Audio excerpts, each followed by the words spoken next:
ఓం సాయిరామ్. సమర్థ సద్గురు సాయినాథ్ మహారాజుకి జై. సాయి భక్తులందరికీ నమస్కారం అండి.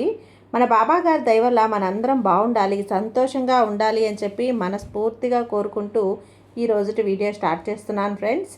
ఇక ఈరోజు వీడియోలో మనం చూడబోయేది ఏంటి అంటే, తల్లి 2 నిమిషాలు ఇది వినమ్మా చాలు. 2 నిమిషాలు విన్నావు అంటే ఇదే నీకు ఆఖరి అవకాశం అవుతుంది. ఘోరమైనటువంటి కుట్ర నీ ఇంటివారు నీ మీదనే చేస్తున్నారు. సమయం లేదమ్మా, 2 రోజుల్లో ఇదే నీకు జరగబోయేది అని చెప్పి బాబాగారు మన కోసం తీసుకొచ్చినటువంటి ఈ సందేశాన్ని వినే ముందుగా మన ఛానల్ని ఫస్ట్ టైం చూస్తున్నట్లయితే ప్లీజ్ సబ్స్క్రైబ్ చేసుకోండి ఫ్రెండ్స్. వీడియో నచ్చితే కనుక లైక్ చేసి సపోర్ట్ చేయండి. ఇక వీడియోలోకి వెళ్ళబోయే ముందుగా ఒక్కసారి, ఎక్కడెక్కడో మీరు జ్యోతిష్యం చెప్పించుకొని తృప్తి చెందకుండా, మనశ్శాంతి అనేది లేకుండా, మీ సమస్య అనేది ప్రాబ్లంకి ఆ సొల్యూషన్ అనేది దొరక్క మీరు అసంతృప్తిగా బాధపడుతూ ఉన్నట్లయితే ఒక్కసారి మనకు బాగా తెలిసినటువంటి గురువుగారు శ్రీ షిరిడి సాయిబాబా ఆశీస్సులతో జ్యోతిష్యం చెప్తున్నారు గురూజీ సుబ్రహ్మణ్యం రాజు గారు. Contact number 9908224144. ఈ గురువుగారు నెంబర్ 1 వశీకరణ స్పెషలిస్ట్. మీ యొక్క ప్రతి సమస్యకి కూడా పరిష్కారం అనేది చూపిస్తారు. అన్ని విషయాలను కూడా ఫోన్లో స్వయంగా గురువుగారే మాట్లాడతారు. ప్రేమ, పెళ్లి, భార్యాభర్తల మధ్య సమస్యలు, స్త్రీ మరియు పురుషుల వశీకరణం చేయబడును. చెడు గృహ ప్రయోగాలకు నివారణ చేయబడును. మీ యొక్క ఎటువంటి సమస్యనైనా సరే ఫోన్లోనే 24 గంటల్లో పరిష్కారం అనేది చూపిస్తారు. కాబట్టి నమ్మకంతో గురువుగారిని కాంటాక్ట్ అవ్వండి. మీరు ఎక్కడెక్కడో జ్యోతిష్యం చెప్పించుకొని అసంతృప్తి చెంది ఉంటే ఈ గురువు గారి దగ్గర ఒక్కసారి ఫోన్ చేసి మీ సమస్యకు పరిష్కారం అనేది తెలుసుకున్న తర్వాత మీ మనస్సు ప్రశాంతంగా ఉంటుంది. కాబట్టి నమ్మకంతో కాల్ చేయండి గురువుగారికి. సుబ్రహ్మణ్యం రాజు గారు, నెంబర్ 1 వశీకరణ స్పెషలిస్ట్. Contact number 9908224144.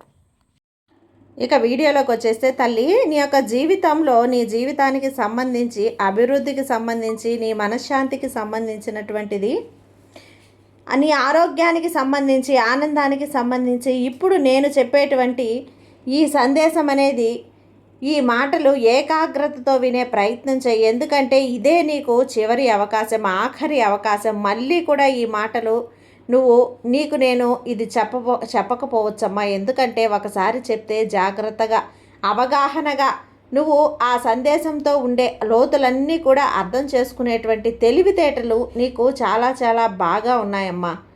అది నాకు బాగా తెలుసు కూడా. నీ తెలివితేటలను నువ్వు ఉపయోగించుకోలేకపోతే గనక నిజంగా నీ కర్మే అని చెప్పి నేను వదిలేస్తాను. ఎందుకు ఈ మాట అంటున్నాను అంటే, బిడ్డ, ప్రేమతో నీ సాయి తండ్రి ఎంత గారామ్మంగా తన బిడ్డల్ని పెంచవచ్చు.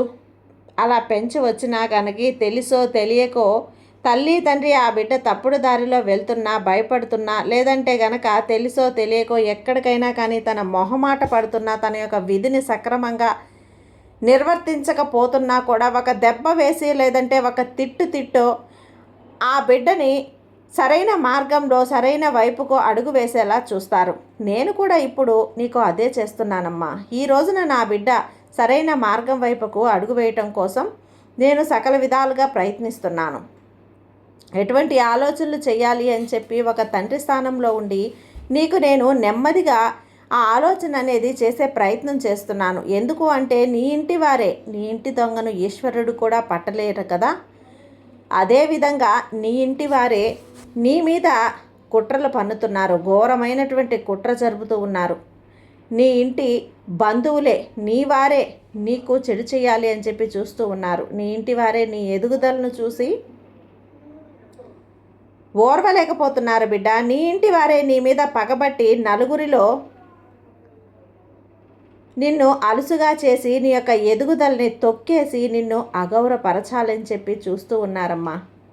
కాబట్టి నువ్వు ఎక్కడా కూడా తల ఎత్తుకునే పరిస్థితి నీకు రాకూడదు అని చెప్పి అనేక రకాలైనటువంటి ప్రయత్నాలు చేస్తున్నారు, విశ్వ ప్రయత్నాలు చేస్తున్నారు. ఇంతకు ఆ ఇంటి వారు ఎవరు బాబా అంటే, ఎవరికి నా మీద ఇంత కోపం ఉంది, ఇంత కక్ష ఉంది అని చెప్పి నువ్వు నన్ను ప్రశ్నించవచ్చు. అయితే ఇక్కడ నేను ఇందాక చెప్పినట్లుగా నీ ఇంటి దొంగను ఈశ్వరుడు కూడా పట్టలేరు కదా తల్లి. కాబట్టి నీకు నీ ఇంటి దొంగ ఎవరు అని చెప్పి ఆ పేరు కలిగిన వ్యక్తులలో ఎవరైతే నీ యొక్క రక్త సంబంధం కూడా ఉన్నవారు ఉన్నారో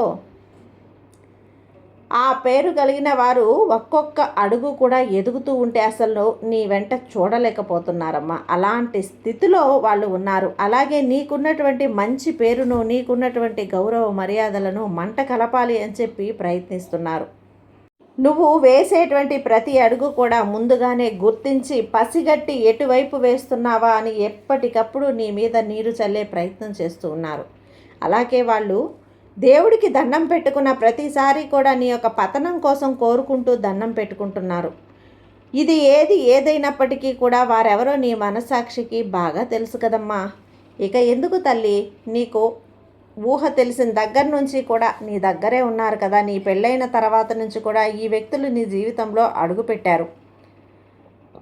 బాబా, మంచివారికి ఎప్పుడు కూడా మంచే జరుగుతుంది అంటారు కదా, చెడ్డవారికి కూడా మీరు చూసుకుంటారా అంటే, మీరు ఉండక నాకు ఇక భయం ఎందుకు బాబా అని చెప్పి నువ్వు నన్ను అనుకోవచ్చమ్మా. జాగ్రత్త, ఈ మాట వాస్తవమే. కానీ నీ జీవితంలో నువ్వు ఉండలేక మాత్రం ఖచ్చితంగా పొరపాటు నీదే అవుతుంది.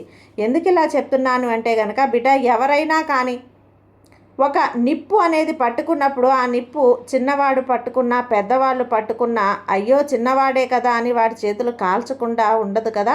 నిప్పు చిన్నవాడు పట్టుకున్నా కాలుస్తుంది, పెద్దవాళ్ళు పట్టుకున్నా చేతులు కాలిపోతాయి. అలాగే అవతల వ్యక్తి దుర్మార్గుడు అని చెప్పి తెలిసినప్పుడు నువ్వు అమాయకంగా ఏమీ తెలియనటువంటి ఒక పసిపిల్ల మనసుతోటి నువ్వు ఎక్కడా కూడా, అంటే నా మనసులో ఏ దురుద్దేశము కూడా లేదు, అందరూ మంచిగా ఉండాలి అని చెప్పి నువ్వు కోరుకుంటున్నా కూడా, కాబట్టి నేను వారికి మంచి చేయటానికి వెళ్తున్నాను అని చెప్పి దుర్మార్గులు ఉన్నటువంటి ప్రదేశంలో, అంటే ఎవరైనా నీ యొక్క చెడును కోరుకుంటూ ఉన్నారో, నీ యొక్క ఎదుగుదలను తొక్కేయాలి అని చెప్పి చూస్తూ ఉన్నారో, వారు ఉన్నటువంటి ప్రదేశాలకు వెళ్ళి నువ్వు కూర్చుంటే ఖచ్చితంగా ఏ కారణం చేతైనా కానీ వాళ్ళు నీకు మళ్ళీ అవమానించే అవకాశం ఉంది. కాబట్టి వారికి నువ్వు ఈ అవకాశాన్ని ఇవ్వద్దు. అలాగే నువ్వు ఆ గౌరవం అనేది ఇచ్చి పుచ్చుకోవాలి అని చెప్పి నువ్వు అనుకుంటున్నావు. కానీ వాళ్ళు నిన్ను అగౌరవపరిచే విధంగా మాట్లాడుతూ ఉంటే నువ్వు కూడా ఈ విధమైనటువంటి మాట తీరుతోటి వారితో ప్రవర్తించాలి. ఇది మాత్రం నువ్వు మర్చిపోవద్దు. అలాగే ఎక్కడైతే నిన్ను తొక్కాలి అని చెప్పి చూస్తూ ఉన్నారో, ఆ తొక్కే స్థానం ఎక్కడైతే బలంగా ఉందో ఆ యొక్క స్థానాన్ని నువ్వు గుర్తించి ఖచ్చితంగా ఆ విధమైనటువంటి తొక్కే ఆ మనిషిని తిరిగి తొక్కగలిగితే అంత తెలివి నీవు ఖచ్చితంగా వారి మీద చూపించగలగాలి. లేకపోతే నువ్వు ఎంత తర్వాత ఆ నిప్పును పట్టుకొని ఆకులు పట్టుకొని కూడా ఉపయోగం లేనట్లుగా నువ్వు తర్వాత ఒంటరిగా గదిలో కూర్చున్నా కూడా ఉపయోగం ఉండదమ్మా. అయ్యో, నేను అప్పుడు ఆ మాట అనాల్సింది కాదే, ఇప్పుడు ఇట్లా కూర్చొని బాధపడకుండా ఉండే పని నాకు లేకుండా పోయేది కదా, ఈ యొక్క సమాధానం అనేది నేను చెప్తే బాగుండేది కదా అని చెప్పి ఇటువంటి రోజుల నుంచి బయటకు రా తల్లి. ఇప్పటి వరకు కూడా అలాంటి రోజుల్లోనే బ్రతికావు. ఇప్పటి నుంచైనా కానీ మాటకి మాట సమాధానం చెప్తూ ఏదైతే మనసు లోతుల్లో దాచుకున్నావో దాన్ని ఖచ్చితంగా వారి ముందు వాడే ప్రయత్నం చేయి. అప్పుడే నువ్వు పరువుగా ఉండగలుగుతావు. ఈ వ్యక్తిని, లేదంటే ఈ అమ్మాయిని, లేదంటే ఈ అబ్బాయిని కదిలించాలి అంటే అవతల వారి యొక్క వెన్నులో వణుకు పుట్టే విధంగా నీ యొక్క ప్రవర్తన అనేది మారాలి బిడ్డ. ఇలా కాకుండా కనుక నువ్వు నిర్లక్ష్యం చేసావు అంటే నీ జీవితంలో మరొక 2 రోజుల్లో వారి ద్వారా ఒక అవమానం జరగబోతుంది. ఒక నింద అనేది వేస్తే కాబట్టి తప్పించుకుంటావో తెలివిగా నువ్వు ఆ పరిస్థితిలో నువ్వు ఇరుక్కుపోతావో అనేది నీ ఇష్టం. ఆ ఘోరమైన కుట్రను తిరిగి తిప్పి వాళ్ళకే కొడతావో ఏదైనా కూడా నీ తెలివితేటల మీదే ఆధారపడి ఉంది. నేను ముందుగానే హెచ్చరిస్తున్నానమ్మా, జాగ్రత్త. అందుకే ఈ సందేశాన్ని ఇంత త్వరగా నీ ముందుకు తీసుకొచ్చాను. ఇకనైనా సరే బాబా చెప్పింది విని, బాబా మీద నమ్మకంతో బాబా చెప్పిన మాటల్లో నువ్వు ఆచరించి ప్రవర్తిస్తే ఖచ్చితంగా ఆ కుట్రను ఎదిరించి నువ్వు ముందుకు సాగగలవు. బాబా మీద నమ్మకంతో ఉండు. నీకంతా కూడా మంచి జరిగేలా ఈ సాయి తండ్రిని నేను చూసుకుంటాను కదా. ఈ సాయి నీకు తోడుగా ఉండగా నీకు భయం ఎందుకు చెప్పు. సర్వేజన సుఖినో భవంతు. జై సాయిరామ్.